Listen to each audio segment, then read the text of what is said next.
Hello, YouTube pipe community. This is Potter Piper, coming to you from the outskirts of Utica or Cooperstown, depending on where I'm heading to. And let me show you, see how this goes. There's the Jilly man. He's in the bedroom in there on the bed. He's allowed to stay in there. That's the downstairs guest room. So I put a kind of a junky sheet on there, strip the bed so he can lay on there and I can wash that. And if a guest comes, then I can set it back up. So it's been a little while, but just felt like coming on. Just chatting a little bit, first about a little update, and then I thought I would just give my thoughts on the new Pope. Going to be nothing groundbreaking, but I thought, why not? I can speak on that a little bit. I am smoking a meerschaum, one of the first meerschaums I got before Piper Dave gifted me a much better one. I'm working on, now that Lent is done, the beginning of Easter is done. Our Easter season goes till Pentecost, which will be 50 days after. I was able to have a few days off, which I needed. And Piper Dave, I saw his video, and was able to go down to Maryland before he went to his daughter's graduation, and just kind of relaxed there with Jilly and with a good friend, and just kind of decompress, had some good meals, went to his famous paddock, which is a great place to relax, smoke some tobacco.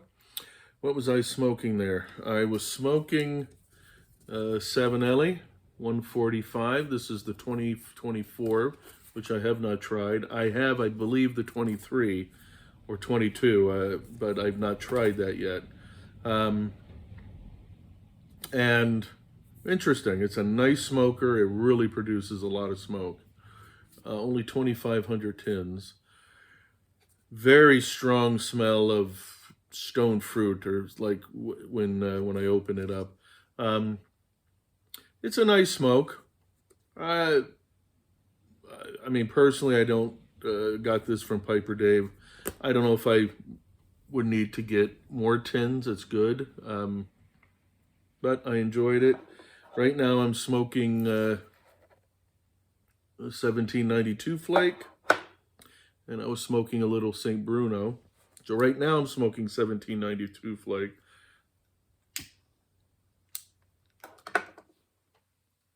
Today is Friday. Forget May. Came back yesterday from Maryland. Started working on my upstairs to get kind of a library room and a smoking room. So I had to move some things out. I had some bookshelves, inexpensive ones, brought in. Some of the guys around here put them together. So now I got to start getting the rooms ready so I can get all my stuff out. I'm not a huge fan of this meerschaum. It's very blocky. It's a big, I think it's a made so you can put I'm not 100% sure, but a filter in. It's a big draft hole. I mean, it's not a bad smoker. It's just, I like the one that Piper Dave gave me, but I broke the stem before I left to move here. And I was just cleaning it out, and I just dropped stem, boom, broke in half. I ordered a replacement stem, but that was pretty much got there right before I moved, and I just haven't had time to put it all together in that. But looking forward to doing that. So, like I said, Jillian and I had a good time down in Maryland. I think each night we smoked a cigar. The picture that I'll put as I forget what you call it, thumbnail or whatever in the beginning. I finally got to smoke one of the famous Cohiba Blacks that Viper Dave likes. And it's good. It's a stronger one. I don't mind a stronger cigar as long as I've had something to eat. So it was very good. And within that time, they elected a new pope, and so I guess, as Piper Dave says, the tobacco portion is done. So if you're not interested, but I thought I could speak on that a little bit to a YTPC community that, in my experience, is, I think, majority non-Catholic. So, and it's getting a lot of traction, which I thought would. It'll quiet down at some point here very soon. And I can say I did not know of this particular cardinal or cleric before he was named pope. Never that I know of heard of him. He's an American, which is making an interest because he'd be the first one.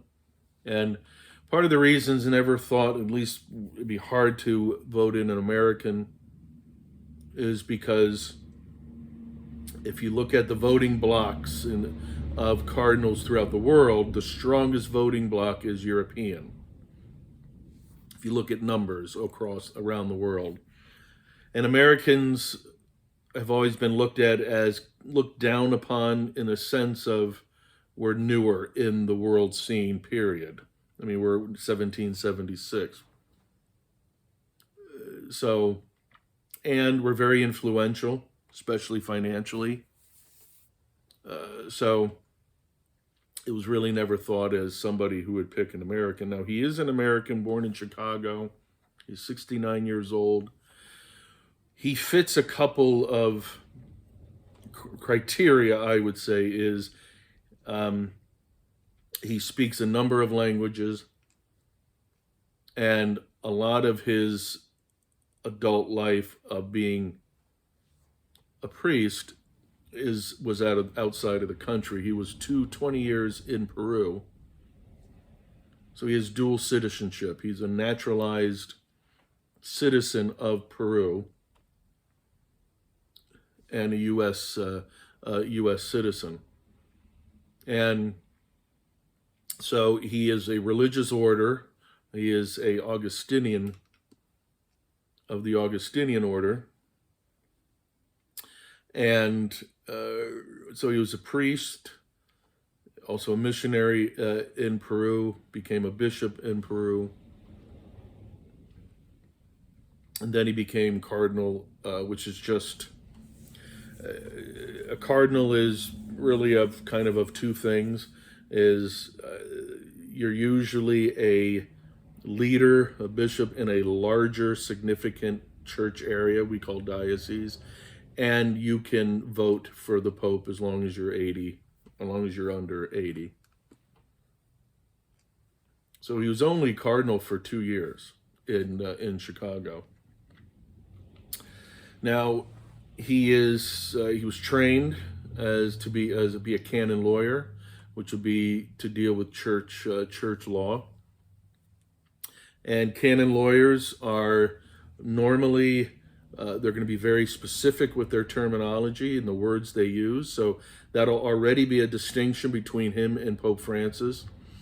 I'm going to assume is what he should be very deliberate and intentional. Where Pope Francis would just speak off the cuff and say things that many times had to be explained, for right or wrong. I didn't enjoy that aspect of Pope Francis personally, because I really did not enjoy having to try to explain what he meant by A, B, and C.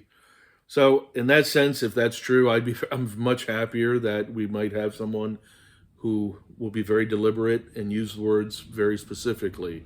So there is no explaining it. He's trained in Rome, so we'll have a sense of the world outside of America. Obviously, lived in Peru. Now, you have the secular cultural media, whether conservative or liberal. They're making a lot of statements right now. So therefore, I'll just use conservative. The conservative media is going to be very cautious about Pope Leo. And because one was picked cardinal by Francis, so therefore is going to be seen to be friendly to Pope Francis and his thoughts or ideology. Maybe. He is going to have some sort of affinity towards issues that we will refer to as immigration, things like that for the person itself. So I'm being cautious about what that means, because a lot of conservative liberal media, and that can be cable or internet, are going to be making a lot of statements. I'm going to hold that back, because I think the church is always going to have a option for those who are poor or downtrodden. I'm not making it a statement on politics or immigration. I'm just saying they always are, and they should. Now, what he ends up saying about immigration policy, then we'll see. I know they said that he put out tweets over time that, seem to be against J.D. Vance and Trump. That doesn't surprise me, and I don't have an issue with that at this point, because Trump's style is to be very in your face in the way he might say things. But for me, with Trump is there's what he says and then how he does it. And to be able to look at, just because someone might not like how he says something, what is he actually doing? Whether someone likes that or not, but to me, there's the two. So I'm not surprised about those tweets. We'll just see how he moves forward. So a lot of the cultural conservatives are not happy. I think we should wait and see. I mean, personally, I think I'm going to wait and see. He's not the pick. Again, I didn't know him. He's not the pick I would have liked, but God doesn't always work that way. But at the same time, the liberal media is speaking very happily about him. I also think they should be careful, because I don't think, personally, from a little I've seen, that this new pope is going to be as friendly as they would like, or seemingly that Pope Francis was to their ideologies. But again, we'll wait and see. So what do I and some of the priests that I know of, what do they think? And I don't think it's a shock. I lean more towards the conservative side of things, and I'm using that generically. But I'll look at a few things. One, what he wore. Let me get a little puff here, if you don't mind. What he wore when he came out and addressed the crowd from the Vatican as the new pope. Small little thing, but you're not going to pick up on it if you don't know the inside baseball. The traditional garb would be the white cassock, but then there is and I'm not going to know the church terms because I don't need to, but he came out wearing a red, it's not a vest, but a red little cape and then a red stole over it. Pope Francis just came out with the white cassock. I guess for him that was more humble and so forth. So this guy wore the traditional garb to come out that that Pope Benedict would have wore, John Paul II would have wore, and so forth. So that was kind of a quick indicator to some of the more conservative priests that, okay, he didn't follow exactly the way Francis did.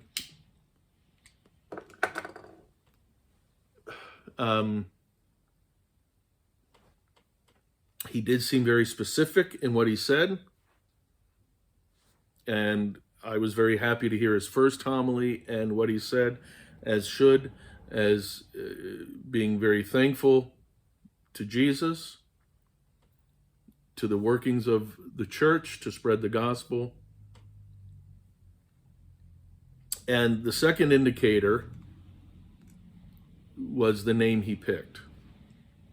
If he would have picked Pope Francis II, that would have been a clear indicator that, for those who might not have cared for that, would have been like, uh-oh. But he picked Pope Leo XIV. Pope Leo XIII, the last one who took Leo, was in the 1800s. And you had a big change within Europe and the world with the Industrial Revolution coming on, and changes with technology and working and workers. Now, a lot of the liberal are saying that's positive because the previous pope dealt with a lot of changes in conditions with work people, the dignity of the worker. Now, that could be taken today in a number of ways, some who would say conservative or liberal. But Pope Leo XIII was a man who was given different visions and so forth within dreams, and he talked about it. And he talked very specifically, Pope Leo XIII, about how the church was going to be attacked in the future, from outside and from within. And so one of the more well-known prayers that he came up with was to St. Michael the Archangel, where we used to pray after Mass, after our celebration of the Eucharist. It died off after the 60s, and it's coming back. And that's to protect who we have just celebrated and received, Jesus, who is the Christ. St. Michael the Archangel, defend us in battle, be our protection against the wickedness and snares of the devil. May God rebuke him, we humbly pray, and do thou, O Prince of the heavenly host, by the power of God, cast into hell Satan and all the evil spirits who prowl about the world, seeking the ruin of souls. So he was a very strong pope, especially against evil, the evil outside and within trying to attack the church. So, but he was also big on the change of treatment of environment and the dignity of workers. Now, does that mean he had the same intention as people do today with climate change and how that word is used and so forth? I would say no. That's how people are going to use it. But we'll wait and see. And that's really where I'm at. We're going to wait and see. I'm usually the type of person that I want both camps to be a little disappointed. I'd like the conservative camp to be a little disappointed because he might actually be more of what they might like or want. And then the other side, the liberals, I like to be disappointed because they're not going to be everything they think he should be and is going to be, just because he follows Francis. So, I mean, so far, I want him to be a man of the church, because the church is the body of Christ, and therefore a servant of Christ. To have a heart of prayer, a